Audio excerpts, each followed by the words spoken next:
Hey, Kevin. How are you? Good. So, guys, I don't want to take too much time, but I wanted to just mention a couple of things.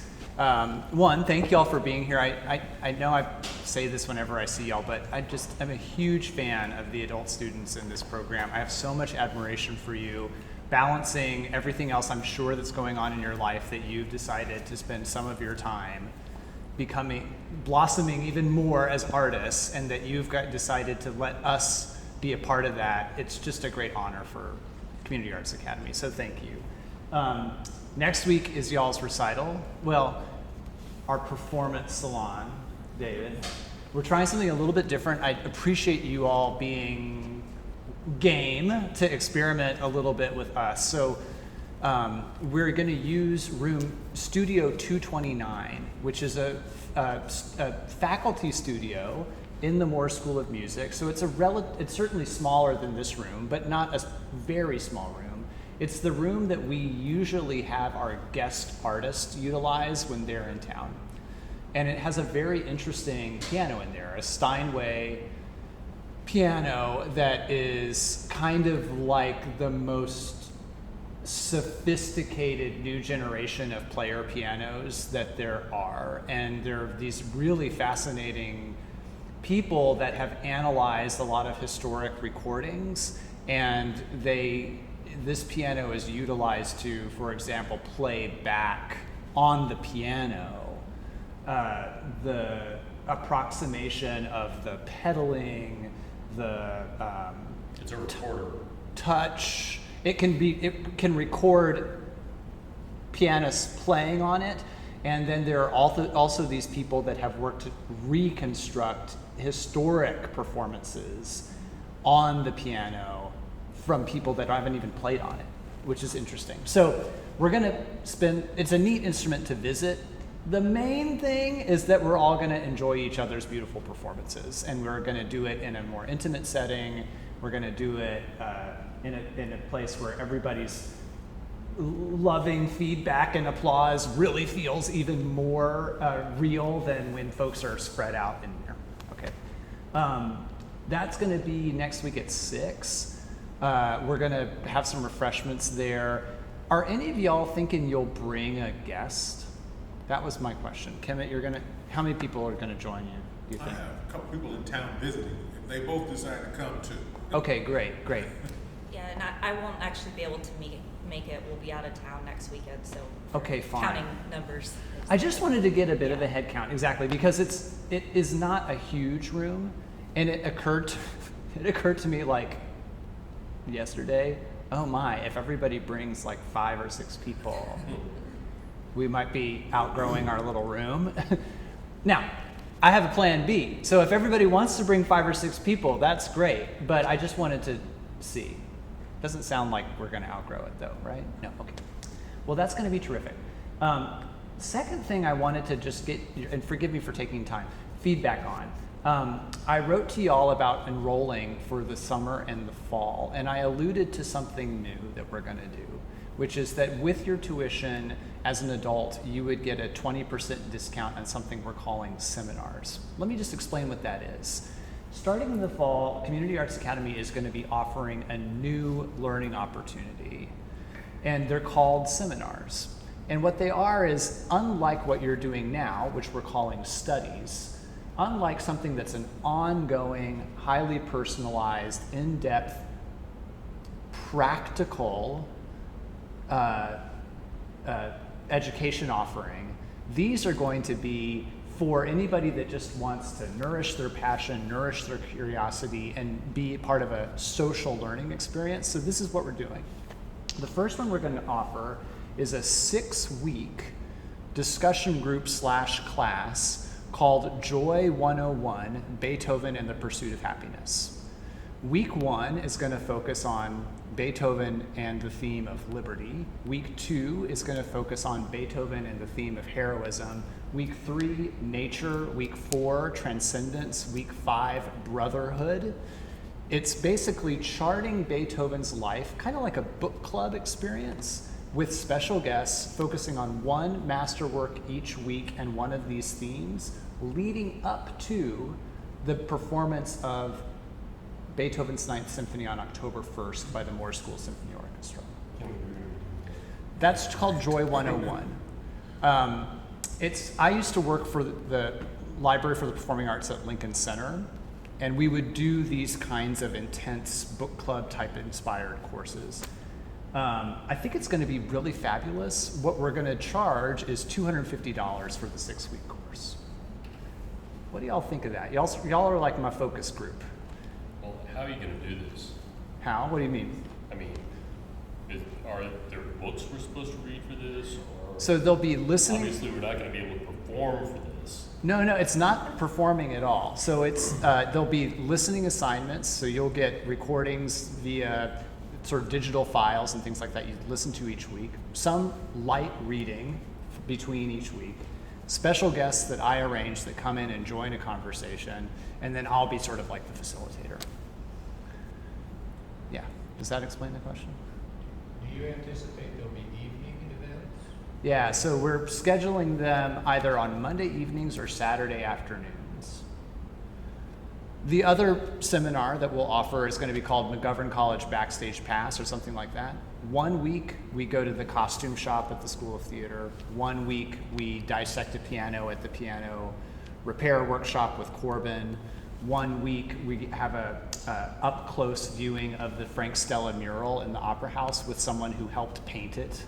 1 week we go to the archives at the University Library and look at some manuscript music and some other things related to Houston area arts, this kind of thing. Similar pricing kind of scheme, that might be a 10-week seminar, so a little bit more expensive, but that's the idea. What do y'all, is that something that you think you might be interested in or people that you know? Now, like I said, if you're enrolled in music studies, you would get a 20% discount towards tuition in enrollment in one of those things. We're going to do one called What is Color? The first week is with an optometrist, a physicist, and a botanist. The second week is with a singer, a cellist, and a pianist. The third week is with a theatrical makeup designer. You get the idea. They're these kind of like continuing education or discussion group, that kind of thing. Anyway. That sounds really cool. I'd be really interested. Okay, cool. Maybe I'll send y'all an email. I just wanted to treat y'all like guinea pigs because it is something new. I don't know if it will be successful or not, but I'm excited about it. And I'd love for y'all to be involved. All right, enough for me because I'm super grateful that you guys get to meet, if you haven't met him already, Michael Clark. So Michael's a big part of the Community Arts Academy family. He's been a terrific mentor for many of you. Some of you take lessons with our piano teaching fellows. They're not Todd. Anyone not Todd?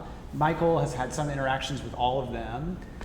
He's also a Cougar. We're very proud of that. He studied with Nancy Weems here, and then he went and did his DMA, just finished it not long ago at Rice, and now Baylor University has grabbed him up to teach piano up there, which is very nice. So we're super lucky that he's here to guide y'all today. So thank you, Michael, for being here. Thank you.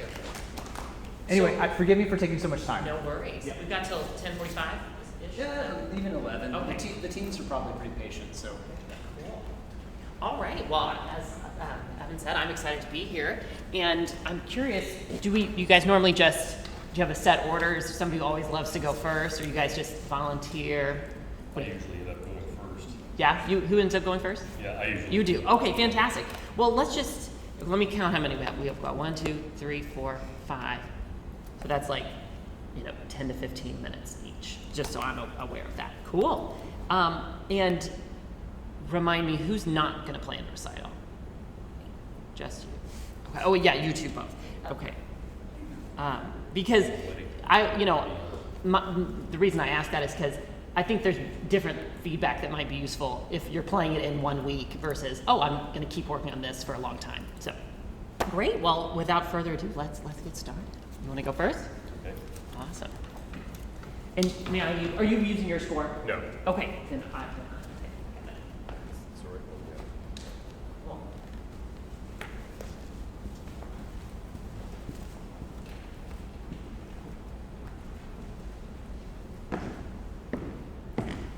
And Tim's playing Bach. Are you going to announce it? Do you guys usually announce? Or should You I can announce. Okay, Tim's playing Bach Fugue in C major, BWV 953. It's a little a little few. He's being modest. Well, no, it's the first few I've done, so it's been a journey. Yeah, awesome.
You want to use the book? Yeah. No, Oh. I need my blood sugar to come up. I'm a type 1 diabetic, Oh, so okay. of course they'll move right before I start. Yeah. Does anybody else want to go? Yeah. I need like 20 minutes. Sure. Who would like to go? Okay, let's do it. It sounds great. Right. You're playing Schubert, yes. Dave. So, turn page touches. Yes, yes, totally. So we got a Schubert moment musical, a musical moment, number 3 in F minor.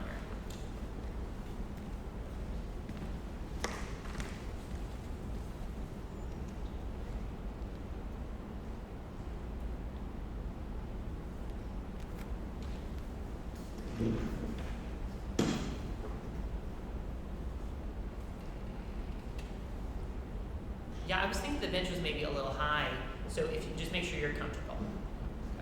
I like it. Oh, you like that? Okay.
think this is going to be great next week.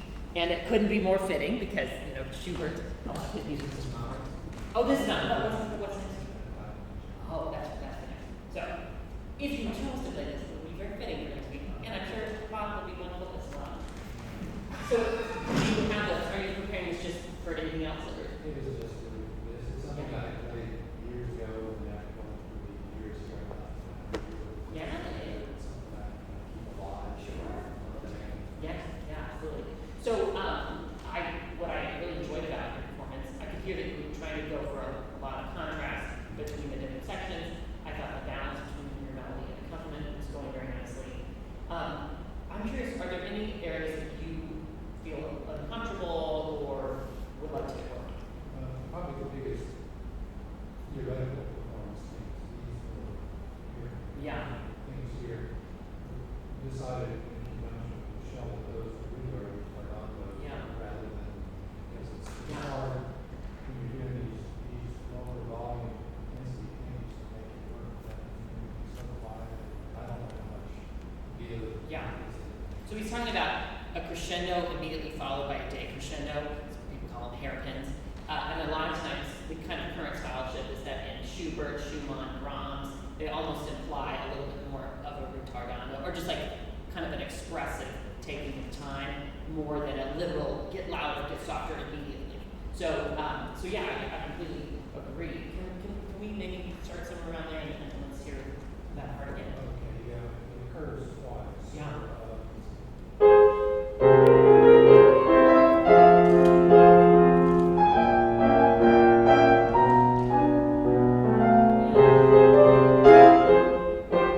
Yeah. So I like the way you're handling that. Yeah, me as well. So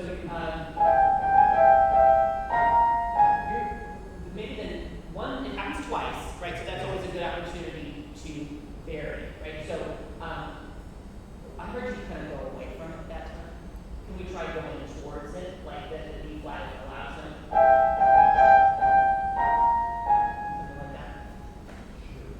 You can just do right here.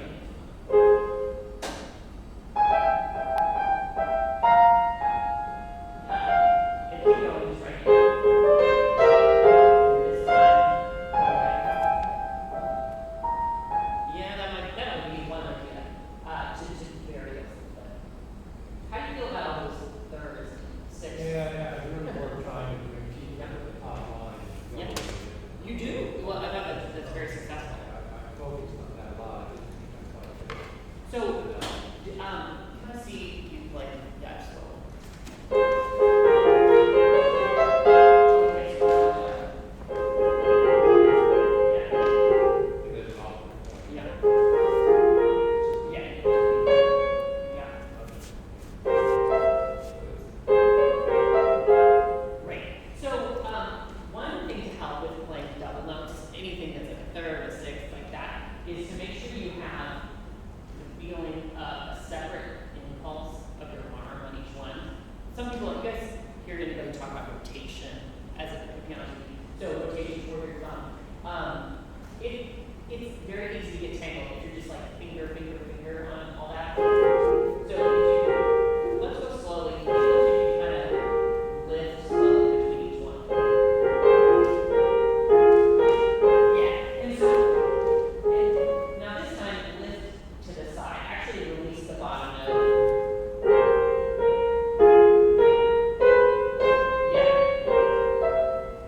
So watch what I do real quick. So stay down, then lift right before the next one. Then lift.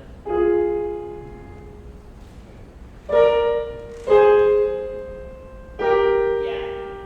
Hold the top, not the bottom.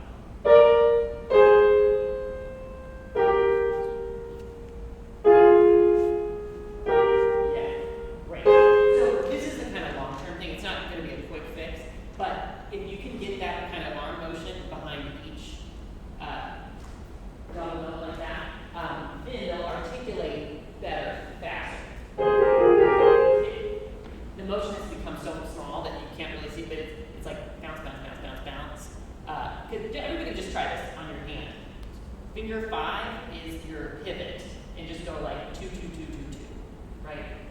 Your arm, if you leave your finger 5 down and you're doing this rotation, you go da, da, da, da, da, it's fast enough to coordinate for these double notes.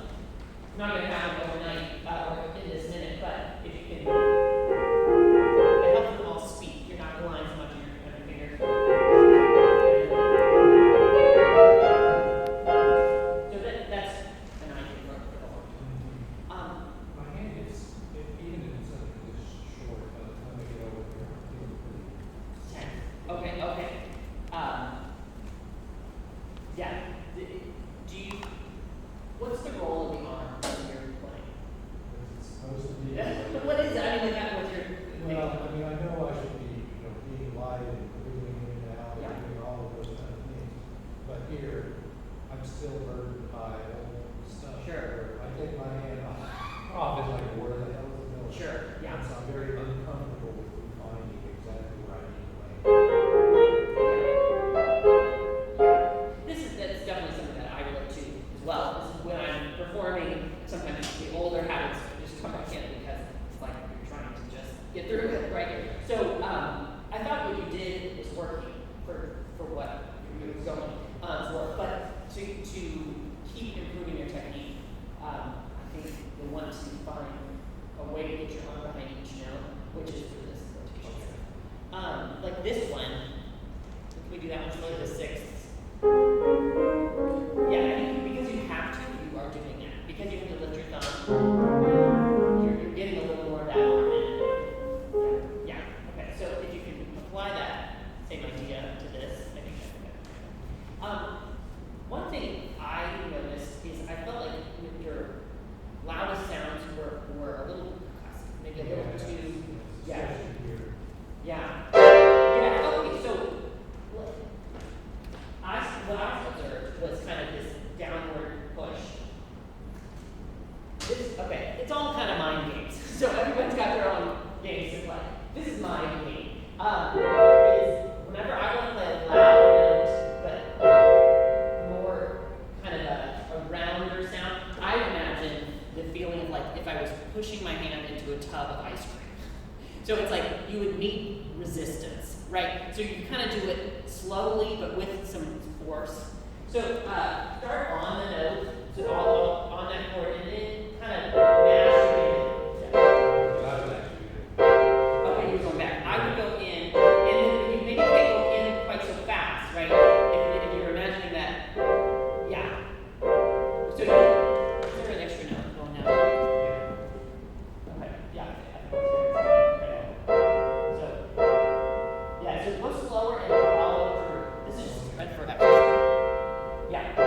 Okay, so that's still loud, but it's a little more beautiful, I think. So, now, of course, you can't just mash into the piano all day, so you release that sound. But I think instead of like a slam or like a fast kind of jab, I think just more of a I just use the word mash, or a mashing into that. If you, yeah, it's slow, slightly slower. Also, you can let me get up with the pedal.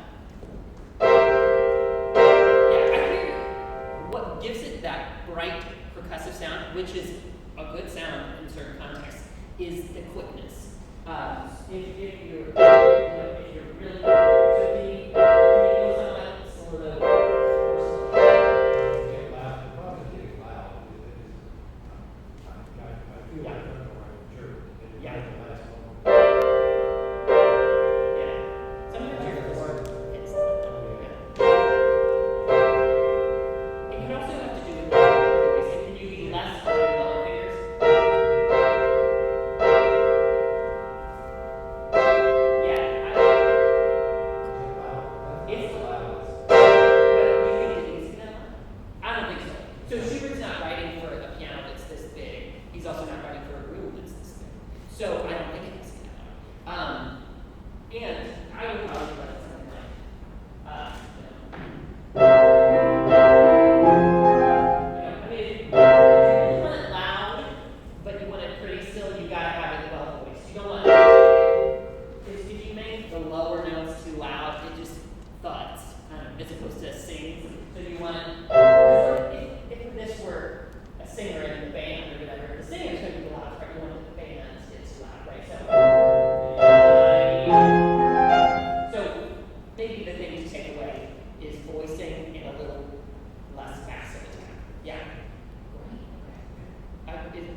some people call the left pedal the soft pedal.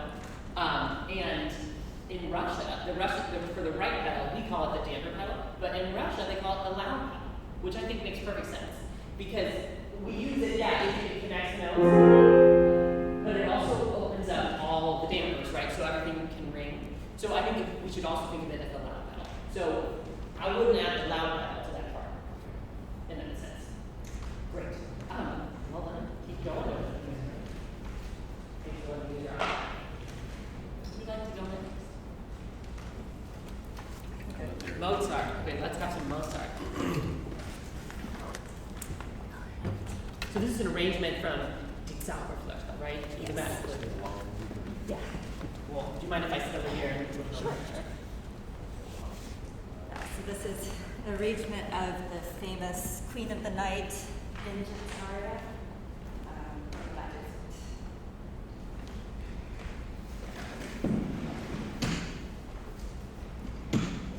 This is her silent performance. Yes, I won't make her silent, so this is it.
like a rumble. Ooh, I have another idea.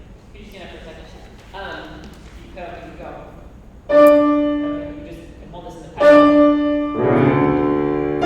You do it. Okay, why not? You know, Yeah. because, again, right, this isn't written for piano. We're just trying to get the effect of what, so actually, that's my new idea. That's my new recommendation. There's different ways you could do it. You could go right hand. So left hand could do that part. It could be the opposite. Let's try one of those. So you're going to hold the pedal down. And then what each one do you think you want to try to give an instinct? Left hand on the fast notes. Yeah, I feel like it feels a little longer. Okay, right. Because then you can have more time to prepare. Yeah. So, okay, so we're going to play that with the right hand. Left hand. And yes, I think get this one underneath. Let's just do that without the first part. One and one. Can you reach that? Can your right hand reach this? Yes. Okay. It's quite low. And so then what the idea is that you'd be going da-da-da-da. Yeah. So that's one way to do it. Another way would be, this would be the easiest probably. So, choose fine. What's your strongest finger? Yeah. Yeah. So that's what we'll do then. Okay, that's gonna be right hand. That's gonna be left hand. So you can pedal, and you can hold the pedal from there. Try that real slow. So hold it, yes. And I try to use three. Yeah, that sounds good, right? I mean, it sounds stronger. The rhythm is right. So that's an idea for that.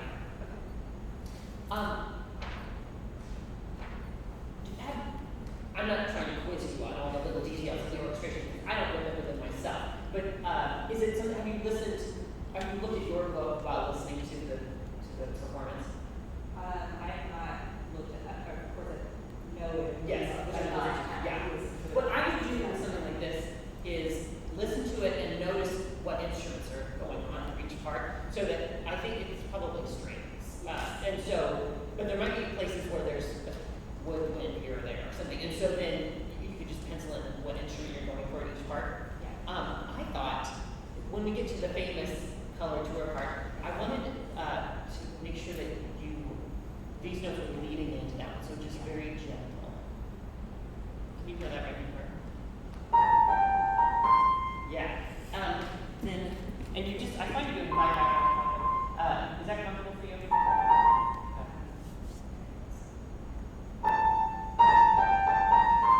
Yeah, anytime you've got an ornament, think about where it's leading to. It's just an ornament, right? It's not the Christmas tree. So it's just, so just very gentle. Yeah. And then the classic thing that most singers do is they go like keys and all of a sudden. Yeah, so you go. It's natural to me to use finger three. When you just got one finger alone, go for a strong one, right? So I wouldn't hit it so hard. Just yeah. You know what you can do? You can hit those two, literally hit them at the same time. Yeah, and just do it gently. Yeah, and then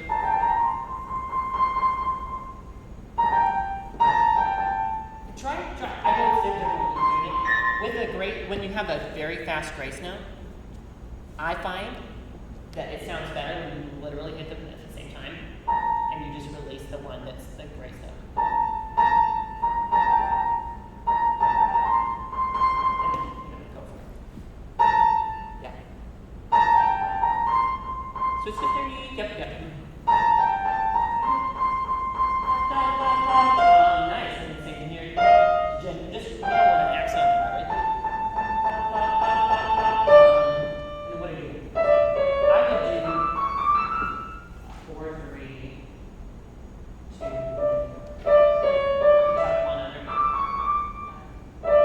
Yeah, of course. So for this one, bum bum. You want to get it down. Bum bum bum, ba yum bum bum ba bum. So fingers are on those. Just go real slow. Right. Yes. Gentle, gentle.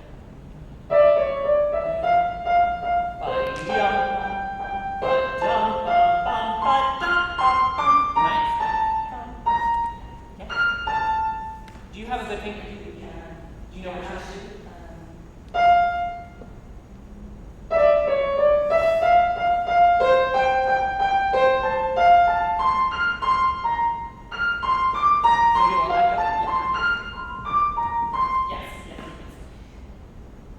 Often, the best phrasing is over the bar line, meaning like, this is a pickup to the one. You go all the way across the bar line and you go in. It's not. This is not what she was doing. I'm not accusing her of that, but that's how you get really beady playing, is if you're accenting the downbeats, right? So you want the phrase to go up over it. Which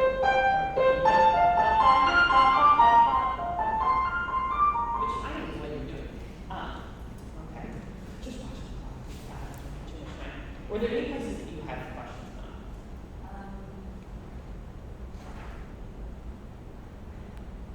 You're figuring here, I feel like you've worked with you.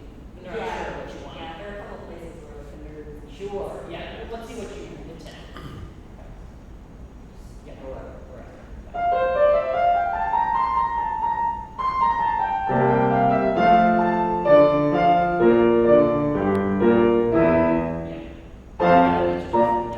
Yeah, I would. Anytime it's a loud cut, right? So when you want to be loud.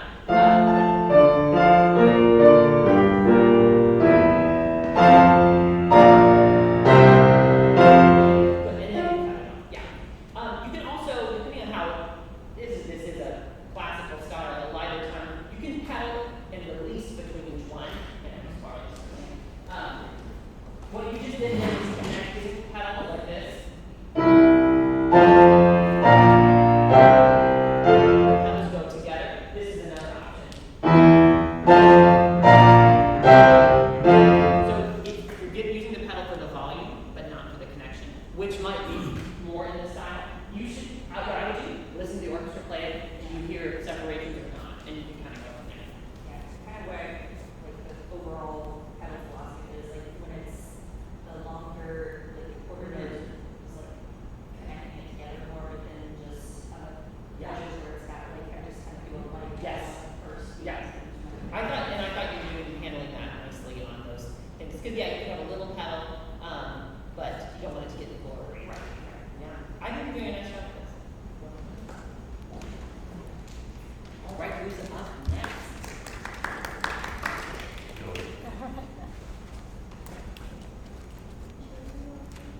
I'm getting there. It's just, it takes a while. And you're playing Beethoven, right? Are you using your score? I brought one. Oh, you did? Thank you. Maybe ready. I'll hear how it sounds from out here. This is Beethoven's famous Pathetique Sonata, and it's the second movement. Oh, I can't see her from here.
beautiful. I really enjoyed that performance. And you're playing this next week, right? No. Oh, what are you going to play next week?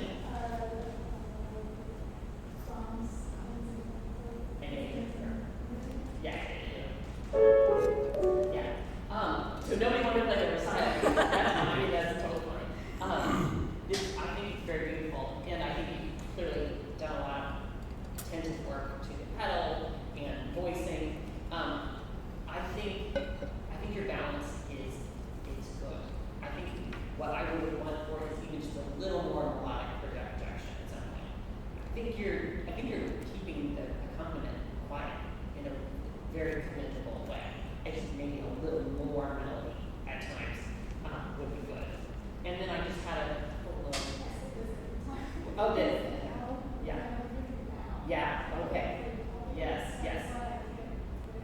Okay. Yeah. That can pose a challenge when you practice only, on a certain environment. But this is the weird thing about piano. I don't need to tell you that, y'all. So the first time at the beginning I thought, this is a quiet melody, but it's very intimate and beautiful, so I don't want to mess with it. But then by here I thought maybe can we open up a little bit more, especially on that. I thought I could crescendo in the top there. So let's hear the second phrase.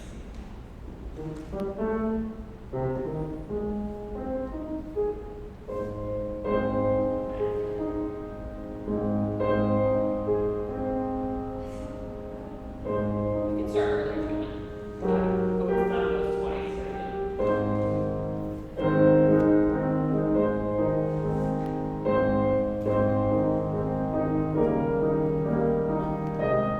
That's nice.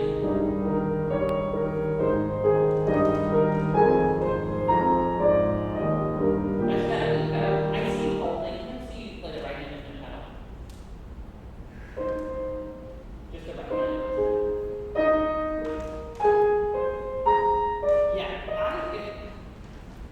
Let me pull back the curtain.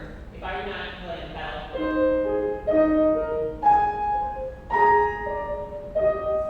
So the reason, so that I can get a bigger sound, so.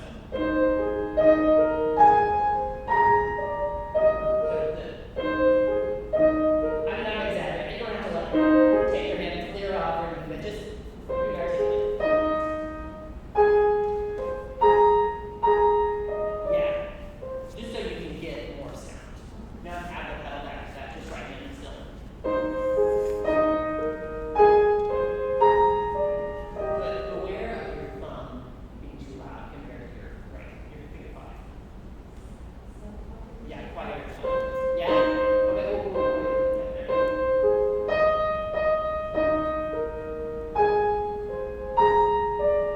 Yeah, that's nice. How do you guys think about practicing voicing within one hand? Do you have any techniques you use for that?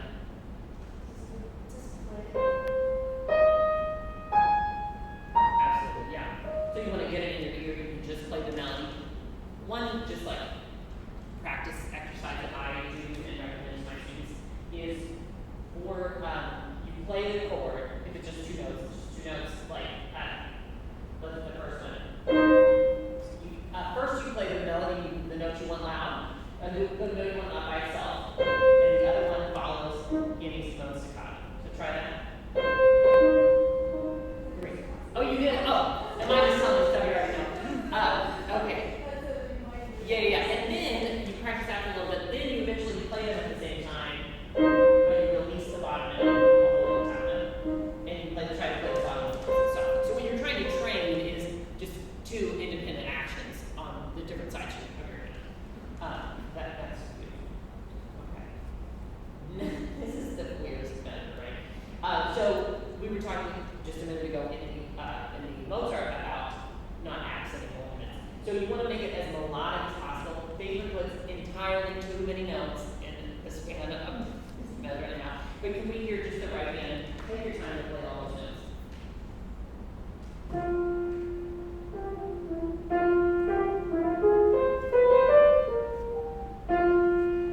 Are you wedded to that fingering? So for this turn, she's going 1, 2, 1, 2, 1. I think that's difficult to make singing.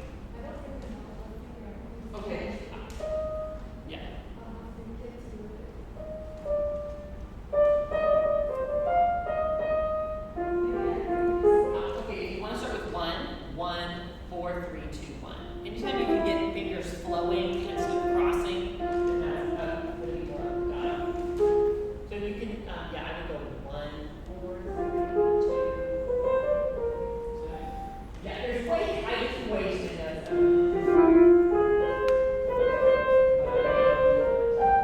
So, would you like to sing?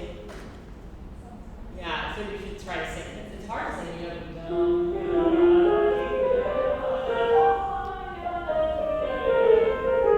You want to make it sound operatic, because Beethoven's going for opera in his slow movements too. So, or if you play another instrument, like imagine how you do it on a violin or something like that. So let me hear that whole little run again. 4,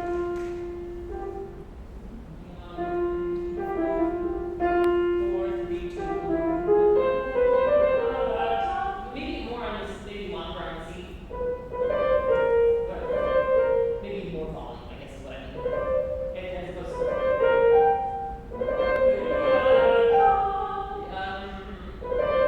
I'm eating my words. I'm trying to figure out what I'm doing. I just don't want the B flat to stick out. So I think, you know, make the big notes the big notes, the little notes the little notes.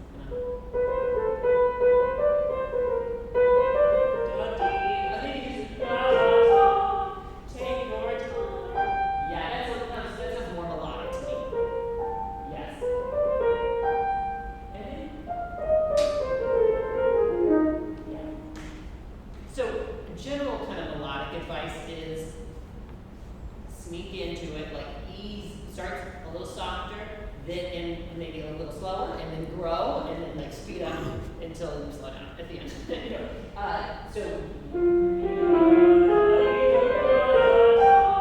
wait on a long note. As you know, in piano, right, once you play the note, it starts decaying, right? So after a long note, sneak in, just be quiet, and then it'll make the illusion of that. But okay.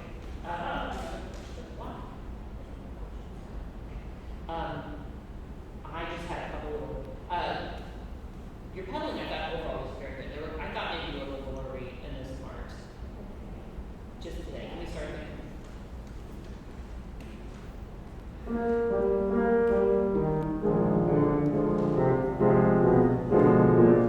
Maybe I did the opposite. Maybe I thought she could have been more pedal.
Well, it's getting so right. So.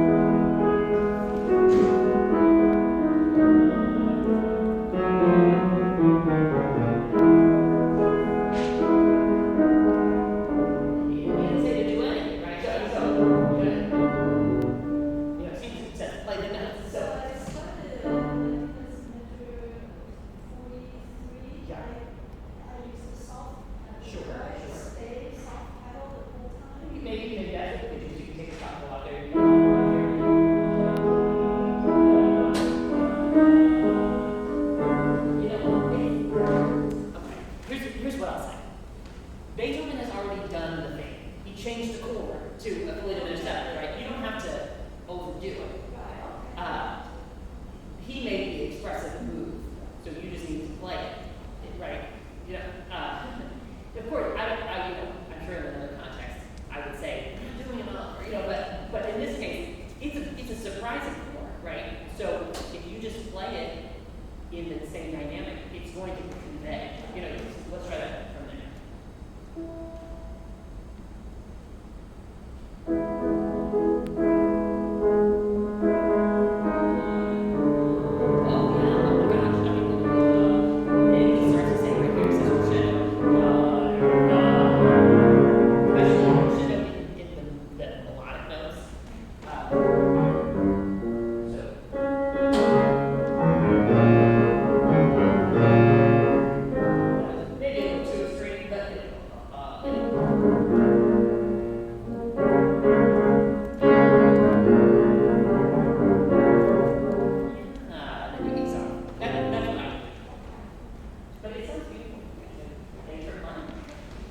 Question? Yes. Would you explain a fully diminished seventh? Yes, I will. versus- So triads have 3 notes, right?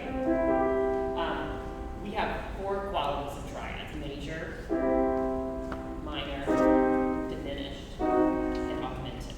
Are those familiar? Maybe not all, but major and minor are familiar. Okay. So, it's about how many half steps are between the thirds. So from C to E, 4 half steps. Okay, that's a major third. From E to G, though, not as many, it's just 3. So that's called a minor third. So this is playing with all of this. So a major triad has a major third on the bottom and a minor third above it. If we do a minor triad, the middle note changes, right? So at the bottom we have a minor third, then we have a major third. So those are our 2 most common, right? Diminished triads, diminished means smaller, right? So it's 2 minor thirds. Augmented is bigger, right? So it's 2 major thirds. So those are the qualities of triads. 7th chords have 4 notes. Why aren't they called quadrate? I don't know. I don't know why, but they're called 7th chords because the outer interval is a 7. This one is that really very dreamy jazz one. This is called a major 7. There's many more variables here, but I'm going to tell you about 5 maybe 7 chords, and then we have to hear it everybody play. So a major 7th chord has a major triad on the bottom and a major 7th on top. It's in a bunch of beautiful jazzy music. Then we have, this is called a dominant 7th, you may have heard, or 5/7. It's a major triad with a minor 7. It's all over music, everywhere, every style, because it leads you to a cadence, basically. Then we have this one. This is a minor triad with a minor 7, also in jazz, also in classical.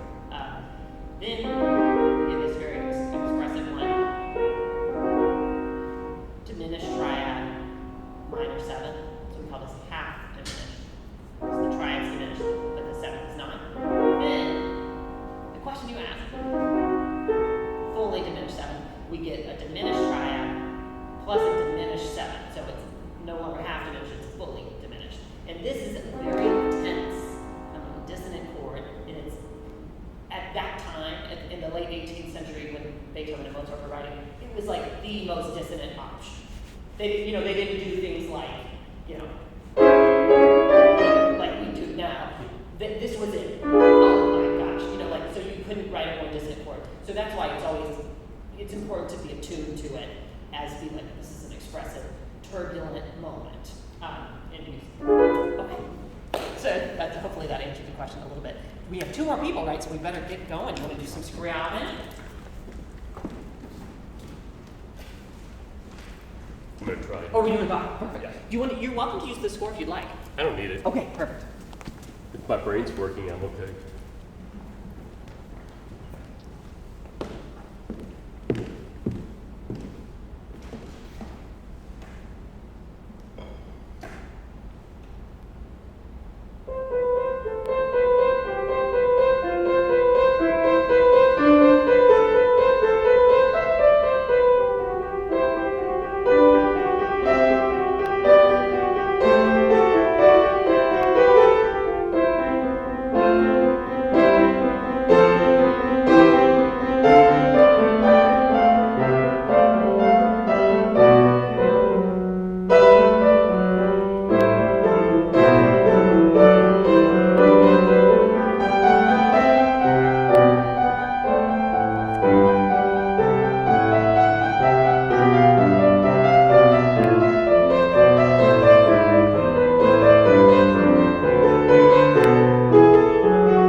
Bach from memory is one of the great challenges of being a musician. Well, you said this was your first few, right? Yeah. Fantastic. I mean, it's not an easy one, but no fugue is easy. So, for those who have maybe not played a fugue before, a fugue takes, it's called the subject, the main melodic idea, and it introduces it in different voices, kind of like a choir. There's, soprano, alto, tenor. This has the three voices, is that or just kind of? I think somehow voices are fine. Yeah. It's not clear from all the stuff I've read. Yeah. So it's just how many different musical lines. Like how many, if you had a flute, a bassoon, and a clarinet, or do you need saxophone? Yeah. Okay. So it's just how many different instruments would be required to play.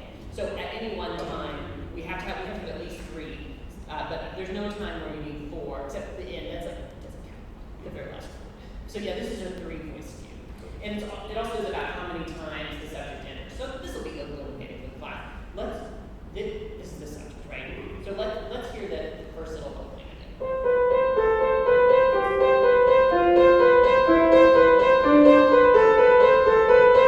So that's the main idea. So now we're going to do the next part. A new voice enters. Again, you already transitioned this, I think,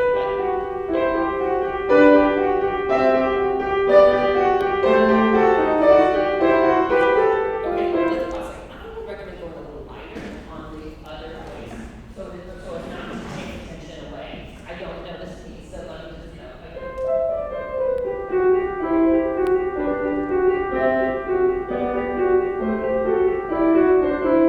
So I try to ease up on that timing, I think, so their attention shifts.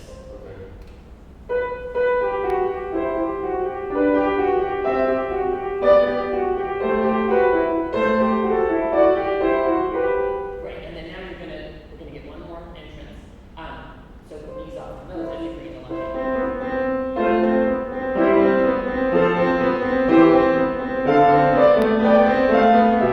Great.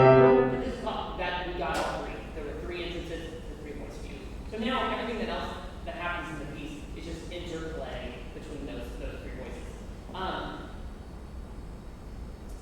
Yeah, this is an interesting subject because I hear you crescendo. Okay. Which I think good idea. I would resist the urge to crescendo as much in the repeated part of it.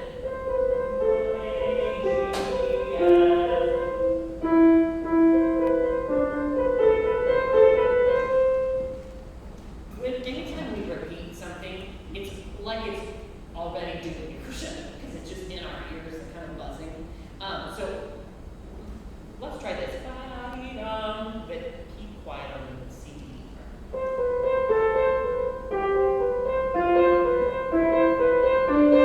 And then this part is doing something pretty. Now, yes, I would try to not accent the C because it's again that first note of a melodic gesture. Yeah.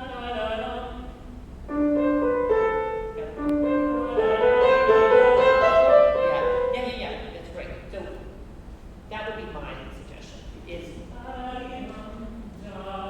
and then of course you would need to apply it. Let's hear the left hand only on that part. Yeah.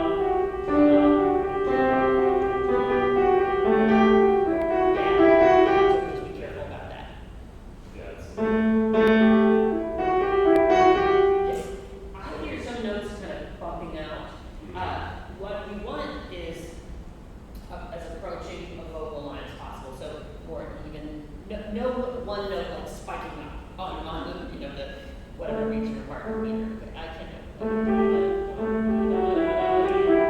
any changes are gradual. So let's just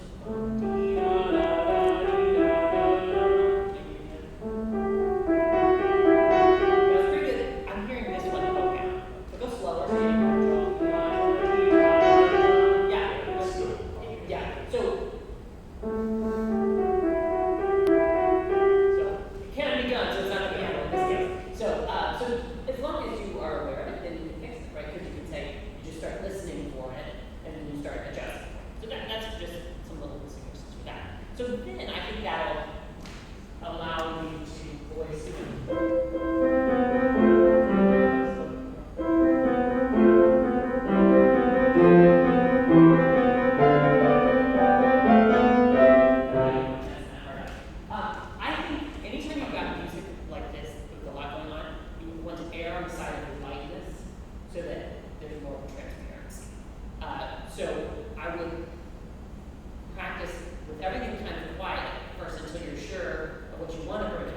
and then try to bring that out, as opposed to, I'm not saying everything goes loud, but if you operate with everything is normal, then it's automatically muddy, or it can be cluttered. So I would just pull it all back and really try to hear it all separate, and then hear what you want.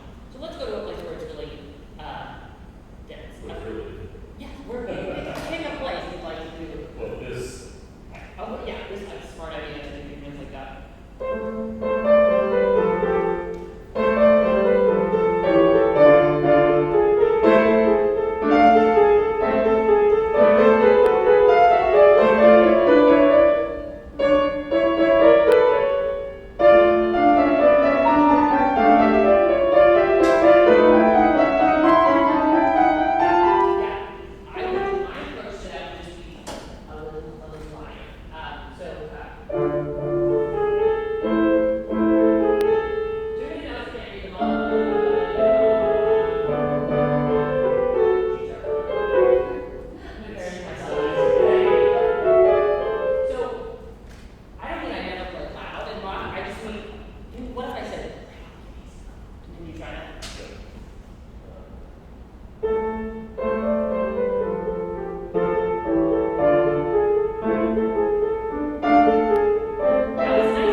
Okay, fantastic. And are you using your score? I am. Perfect. I'll set up here then.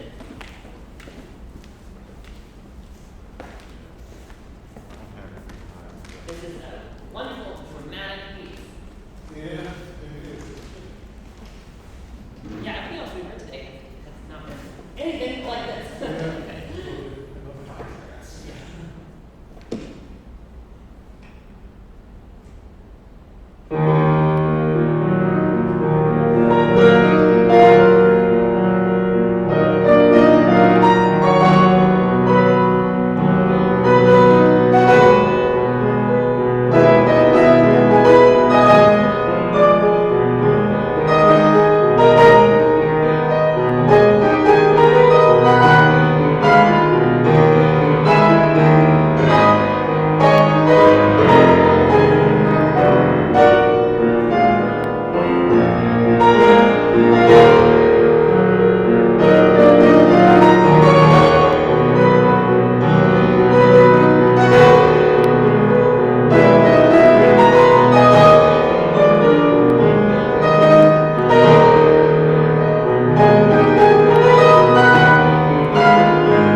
That was really a great pull down. Are you familiar with Vladimir Horowitz' famous? Yes, I wish I could be quarter of that. Well, I mean, okay, no, I mean, you're approaching it, but that's, you know, you probably know Vladimir Horowitz, one of the great pianists of all time, and this, he has a very famous performance of this, because it's like the performance.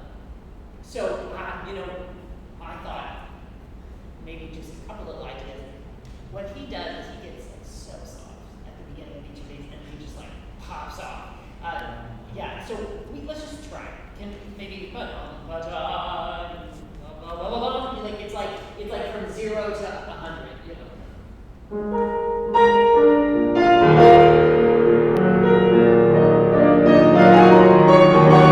Yeah, and so.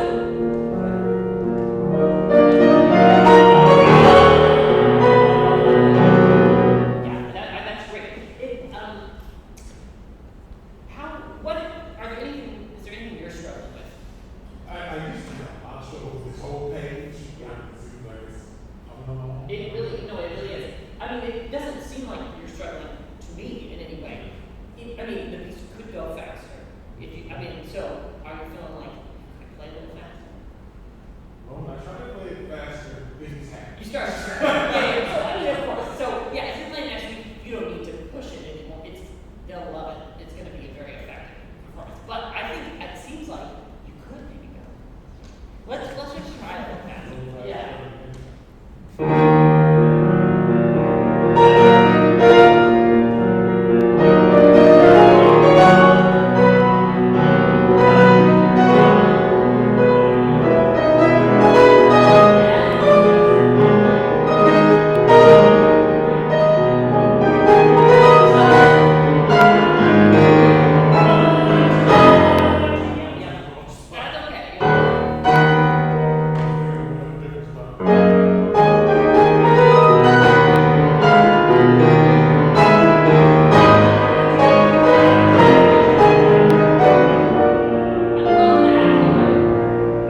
So I think you know, the more short you can make this, the better. Obviously, it's hard, but it's so exciting if you go, rah, bah, you know, as opposed to you don't want to, well, you're not doing this, but you know, if you're lazy about it, it loses the drama. So I work out my time, but can we just do this one more time and just like slice that, you know?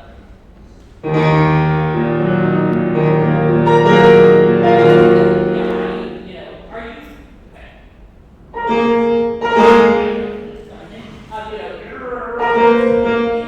I'm just saying, push yourself to the brink, you know, but it's the first one also, so maybe you don't do it on the first one, but the last one, you just like, you know, give it up, you know.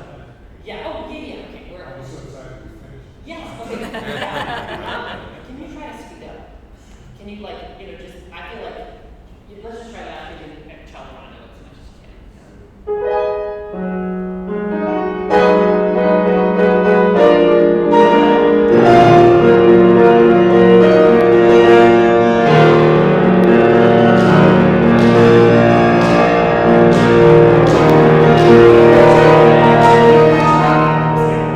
I think just try to just push it as hard as you can. Yeah, because it just is so exciting, you know. So I just it's too good not to. Yeah, I loved all of this. I thought you handled the balance beautifully of all those chords. But so really, I don't know much to offer you. I think it's so great. Just some metronome practice, speed it up, you know. I'll see if I can. Thank you. Yeah, thanks everybody.